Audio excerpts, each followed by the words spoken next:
Hello students, welcome to my educational platform और वो coaching classes. तो कैसे हैं आप लोग? फिलहाल अच्छे होंगे, मस्ती में होंगे, अपनी पढ़ाई को बिंदास तरीके से कर रहे होंगे स्टूडेंट। तो स्टूडेंट, जैसा कि हम जानते हैं कि हमारे छोटे इस चैनल के माध्यम से क्लास 10th वाले बच्चों की यूपी बोर्ड की प्रिपरेशन कराई जा रही है, ठीक उसी के लिए मैं लेकर आ चुका हूँ छोटा सा सेशन।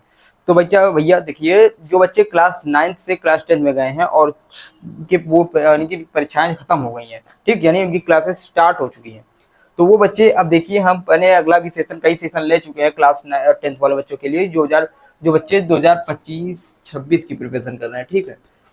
तो जो बच्चे 2025 से 26 की प्रिपरेशन कर रहे हैं उनके लिए हमने कई सेशन लिया है। सेशन की हम प्लेलिस्ट भी बना रहे हैं, हिंदी की प्लेलिस्ट और भैया मैथ की प्लेलिस्ट बन चुका है, साइंस की प्लेलिस्ट भी बना देंगे। और साइंस का पहला सेशन है ये 2025 से 26 का। और देखिए, हमारी जो क्लासेस होंगी रेगुलर होने वाली है। कल मैथ का क्लास हुआ था, ठीक, और आज भी मैथ की क्लास होगी, कोई दिक्कत नहीं।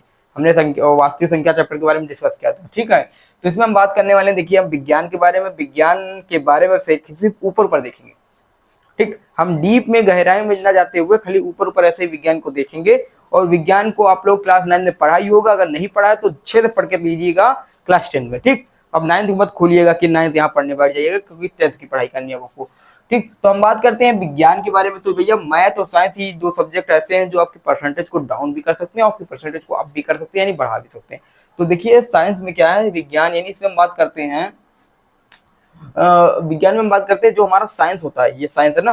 तो साइंस जो होता है इसके 3 पार्ट हैं, हम पहले भी बता चुके हैं, जो क्लास 2024 और 25 की प्रिपरेशन करा चुके हैं। जितने भी हमने सेशन लिया है विज्ञान की, सब में हमने यही बात की है कि जो विज्ञान होता है उसके 3 भाग होते हैं, यानी साइंस के 3 पार्ट होते हैं। पहला पार्ट होता है केमिस्ट्री, यानी बात करें हिंदी में तो रसायन विज्ञान। दूसरा पार्ट अगर बात की जाए तो जीव विज्ञान होता है, जिसे बायोलॉजी भी कहते हैं इंग्लिश में। और तीसरे पार्ट की अगर बात की जाए तो उसे कहते हैं भौतिक विज्ञान, यानी फिजिक्स, ठीक। तो हमारे साइंस के 3 टोटल पार्ट होते हैं। 3 पार्ट में पहला पार्ट होता है केमिस्ट्री, दूसरा पार्ट होता है बायोलॉजी, तीसरा पार्ट होता है फिजिक्स। इसके अलावा कोई पार्ट नहीं, ठीक है पार्ट, लेकिन आपको यहाँ नहीं पढ़ना है क्लास 10, ठीक। आगे आपको पढ़ने के लिए मिलेगा, कोई वनस्पति विज्ञान, सब कई विज्ञान है, लेकिन मेन आपको जो साइंस, ये साइंस 3 साइंस मेन है, ठीक। अब इसमें हम बात करते हैं रसायन विज्ञान के कितने चैप्टर पढ़ने हैं, जीव विज्ञान के कितने चैप्टर पढ़ने हैं और भौतिक विज्ञान के कितने चैप्टर पढ़ने हैं। बस हम खाली थोड़ा सा सेशन, छोटी सेशन में, छोटे क्लास में बस खाली ऊपर ऊपर ऐसे देखेंगे, ठीक है। हमको डीप में नहीं जाना। हमको कल हम आपका सेशन जो लेंगे साइंस का, उसमें हम अच्छे से बात करेंगे पहले चैप्टर के बारे में, रासायनिक अपक्रिया का जो पहला चैप्टर रहेगा उसके बारे में बात करेंगे, रासायनिक क्रिया के उसके प्रकार, ठीक। तो ये चैप्टर का क्लास जब लेंगे प्लेलिस्ट के साथ हम पूरा क्लास लेते रहेंगे। और साइंस और मैथ की रेगुलर क्लासें होंगी, कोई दिक्कत होने वाली नहीं, ठीक। अब बात करते हैं विज्ञान के बारे में। तो विज्ञान क्या होता है, तो इसको आप लोगों ने बचपन से ही पढ़ा होगा विज्ञान के बारे में, कि किसी भाषा का सुदृढ़ सुव्यवस्थित प्रायोगिक प्रेक्षण पदार्थ क्रमबद्ध ज्ञान विज्ञान कहलाता है। यही तो होता है परिभाषा ना, हाँ आप लोग पढ़ के आए हैं, ठीक है। लेकिन हमको यहाँ परिभाषा नहीं, हम बात करते हैं चैप्टर के बारे में, चैप्टर ही देखेंगे। तो बात करते हैं रसायन विज्ञान के बारे में, जहाँ हमारे पास क्लास 10th में चैप्टर नंबर 1 से लेकर चैप्टर नंबर 4 तक के टोटल चैप्टर रहते हैं। अगर बात की जाए चैप्टर 1 के पार्ट के बारे में, तो चैप्टर 1 जो था हमारा होता रासायनिक अपक्रिया एवं प्रकार। तो पहले चैप्टर का नाम क्या दे रखते हैं, रासायनिक अपक्रिया प्रकार। वहां हमको रासायनिक अपक्रिया पढ़ने रहती है, रिएक्शनें पढ़ने रहते हैं, उनके प्रकार पढ़ने रहते हैं, संयोजन, वियोजन, द्विस्थापन, प्रतिस्थापन, ठीक। तो ये सारे रासायनिक अपक्रिया के प्रकार रहते हैं, इनको बारे में अध्ययन करना रहता है। और उसके बाद अगर बात की जाए अगला चैप्टर, तो अगला चैप्टर हमारे पास है अम्ल, क्षार एवं लवण। अम्ल, क्षार एवं लवण, यानी अम्ल के बारे में बात करना रहता है, क्षार के बारे में एवं लवण के बारे में बात करना रहता है। यहाँ उदासीनीकरण जो अपक्रिया होती है मोस्ट इंपॉर्टेंट रहती है, ठीक है। इसके बारे में बात करेंगे, जब चैप्टर लेकर चलेंगे तो हम अच्छे से डिस्कस करके चलेंगे, कोई दिक्कत होने वाली नहीं। बस हम खाली यहाँ से ऊपर ऊपर देख रहे हैं, ठीक। फिर अगला चैप्टर बात की जाए धातु एवं अधातु, क्या है अगला चैप्टर जो हमारा मोस्ट इंपॉर्टेंट चैप्टर है, वो है धातु एवं अधातु टॉपिक चैप्टर। इस चैप्टर के बारे में अध्ययन करते हैं तीसरे चैप्टर में। तो यहाँ धातु के बारे में देखते हैं, धातु के गुण देखते हैं, धातु क्या होते हैं, ठीक, उनके बारे में, अधातु के बारे में देखते हैं। अगर केमिस्ट्री का सबसे मोस्ट इंपॉर्टेंट चैप्टर की बात की जाए, सबसे मोस्ट इंपॉर्टेंट, तो हमारा लास्ट वाला चैप्टर होता है कार्बन तथा उसके यौगिक।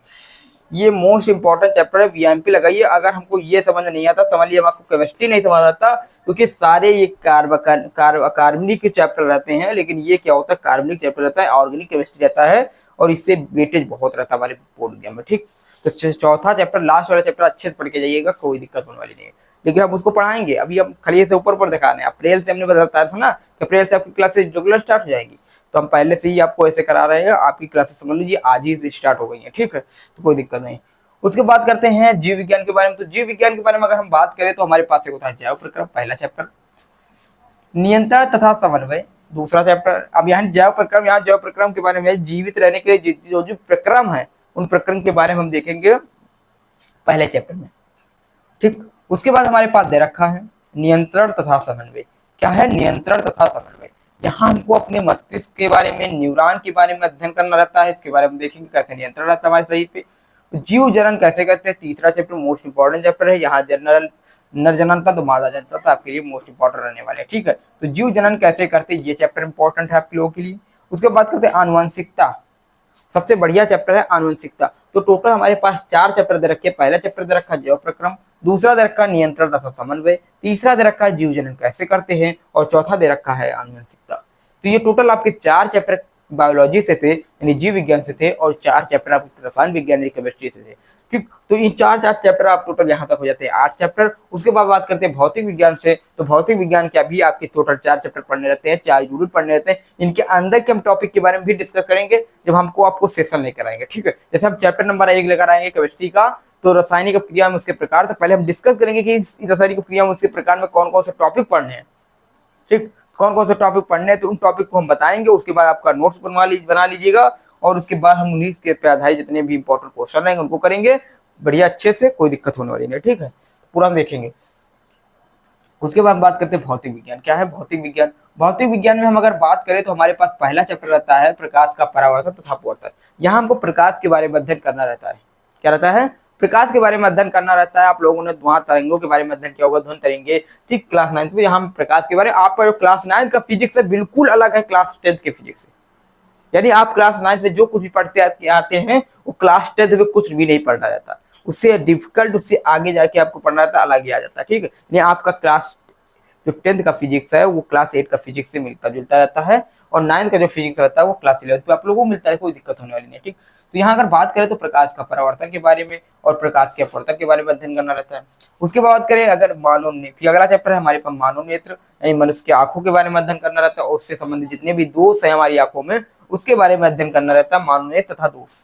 ठीक, और उसके बाद बात करते हैं अगला चैप्टर, तीसरा चैप्टर विद्युत धारा के बारे में, यानी विद्युत धारा क्या होती है इसके बारे में अध्ययन करना रहता है। और उसके बाद बात करें अगर और अगला चैप्टर चौथा चैप्टर है तो विद्युत धारा का चुंबकीय प्रभाव, विद्युत धारा का चुंबकीय प्रभाव, इसके बारे में भी अध्ययन करना रहता है। ये टोटल चैप्टर थे हमारे 4 चैप्टर। ठीक, तो ये टोटल चैप्टर थे, इधर 4 चैप्टर ये थे, 4 चैप्टर ये थे, 4 चैप्टर टोटल हमारे चैप्टर की बात की जाए तो 12 चैप्टर हमारे होते हैं विज्ञान के।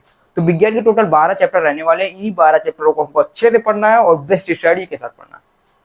ठीक, क्योंकि अगर अच्छे से तैयारी, अगर आप जितना भी मेहनत कर लीजिए, मेहनत तो गधा भी करता है, मेहनत तो गधा भी करता है, लेकिन जिसके पास अक्ल है वही तो बढ़िया है। ठीक, तो आपको अच्छे से पढ़ने के लिए आपको बेस्ट स्ट्रेटजी चाहिए, और बेस्ट स्ट्रेटजी हम बताएंगे कैसे आपको प्रिपरेशन करनी है आपके बोर्ड एग्जाम के लिए, और अच्छे से प्रिपरेशन हम कराएंगे। बस आप लोग जो नए हैं, जो भी भैया वीडियो देख रहे हैं और सेशन को देख रहे हैं और अभी तक भी हमारे चैनल को सब्सक्राइब नहीं किया, पहले वो लोग पहले चैनल को सब्सक्राइब करें और बेल आइकन दबा दे, और हमारी वीडियो को लाइक कर दे और शेयर कर दे दूर से अपने अन्य छात्रों के पास, अन्य फ्रेंड दोस्तों के पास, जिससे हमारा सेशन उनके पास पहुंच सके और उनको भी हमारी तरफ से हेल्प मिल सके। और हाँ भैया, जिन लोगों को कोई भी समस्या हो, अपनी समस्या को हमारे कमेंट बॉक्स में कमेंट कीजिए, हम उसका समाधान कराने के तत्पर प्रयास करते रहेंगे। कोई समस्या होगी नहीं, हर मुश्किल का हल होगा, आज नहीं तो कल होगा। ठीक है, फिर मिलते हैं अगली वीडियो के साथ, अगले सेशन के साथ। जय हिंद, जय भारत, लव यू।